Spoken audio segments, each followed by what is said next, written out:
Today, teenagers are being bombarded with pressure. Pressure in all forms, coming from all directions.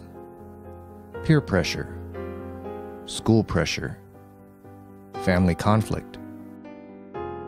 My name is Catherine Benke. I'm a family therapist. I talk to the kids that come in the program, and I work with both the kids and their families. Typical stories are kids coming in because they don't want to follow rules at home. We have some kids that have been abused and molested, and they just don't know how to get out of the chaos that they're in sometimes. Sometimes they have to go back to situations that are not healthy for them. And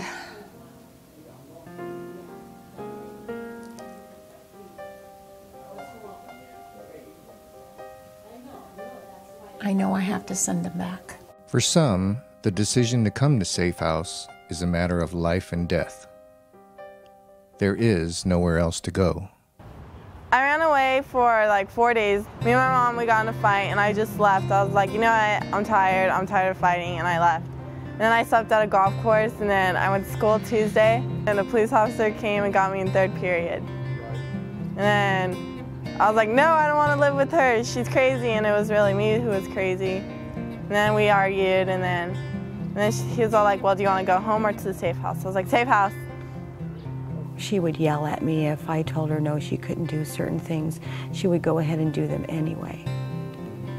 And so she ran away for the last time. She decided that she would go to school the next day after running away, where the police picked her up and brought her back home.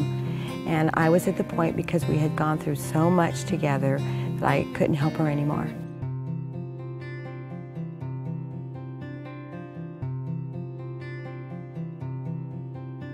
He would disappear. I mean, he'd take off. If we told him to go to his room, he'd go out the window or whatever.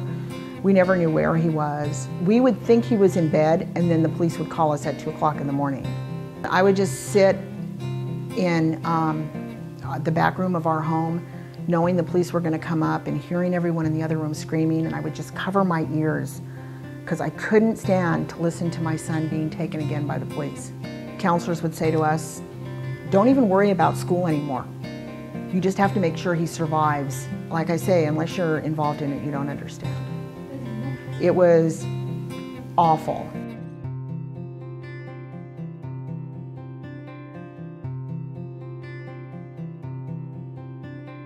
When I was 5, my parents divorced, and my sister and I moved with my mom.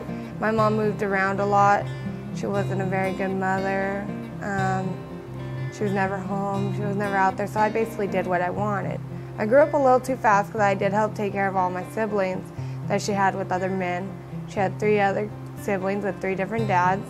My mom passed away when I was 14. She was shot and killed by my baby brother's dad. So at 14, I lost everything. I've been into the mental ward 3 times, 2 because I was very suicidal. In my last one, I overdosed.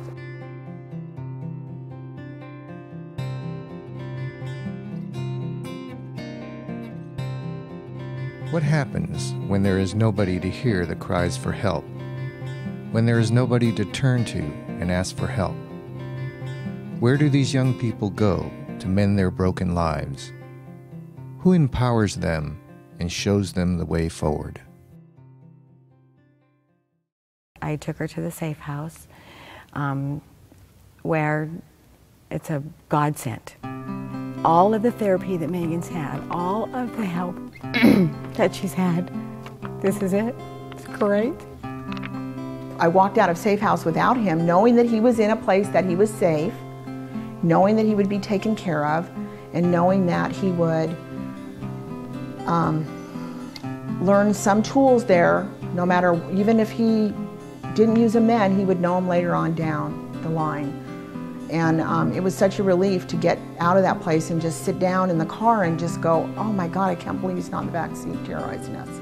I was doing things for me, not for other people. I was waking up and seeing that, you know, I need to change something, or, you know, I'm going to end up on the street. Safehouse gave us a chance to talk to some people. It gave us a chance to know that he was safe. We knew where he was. We knew where he was spending the night. And we could make some decisions about how we wanted to handle him. Every once in a while I see him and I see things that happen at Safehouse and I see them at work. And in fact, just within the last couple of months, he got a job. And I've never seen him try harder to keep a job. And that's, for some reason, I don't know why, but it finally took. You know, 10 years after he was here, something took, and he's decided, I want to keep this job, and I want to do something more than just be homeless and living on people's sofas. I still see my dad. He actually takes me driving, because I'm going to get my license at the end of the month. He takes me driving every Saturday, and I talk to him on the phone. I always see my sister. The people that are there deal with children that are troubled and deal with children that have problems, and they seem to be problem solvers. And I believe that Megan will go on and do great in life because of Safehouse. I still go back to saying that you can't give up on your children, and even when it gets to the point where you think that you can't go another day, that's what Safehouse is there for. But one thing I do want them to hear is that our doors are always open.